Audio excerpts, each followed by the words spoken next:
আচ্ছা, আজকের ক্যান্ডেলটা কোনো ডেজি ক্যান্ডেল নয়। এটি একজন আমার কাছে বলেছিল তৈরি করে দিতে, তাই আমি তার জন্য এটা করছি। আর সেই জন্য এই ভিডিওটা তোমাদের সাথেও আমি শেয়ার করছি। প্রথমেই দেখো আমি কফি বিনসগুলো তৈরি করে নিচ্ছি এবং বেস কালার হিসেবে আমি এখানটায় কফি কালারটা দেওয়ার চেষ্টা করেছি। যদিও বা পুরোপুরি কফি আসেনি, তবুও আমি চেষ্টা করেছি কফি কালার।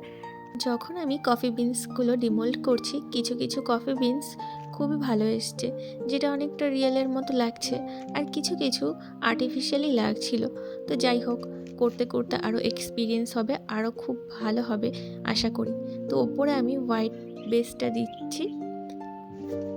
প্রথমে একবার হোয়াইট দেওয়ার পর আমি আবারও এখানটায় হোয়াইটটা দিচ্ছি, তাহলে পুরো হোয়াইটটা ক্লিন লুক আসবে আর দেখতেও সুন্দর লাগবে। এরপর আমি কফি বিনসগুলো একটা একটা করে সাজিয়ে নিচ্ছি। দেখতে কিন্তু খুব সুন্দর হয়েছে। তাছাড়া এটা না জ্বালালে না ঘরটা পুরো একটা স্ট্রং কফির গন্ধে ভরে যাবে।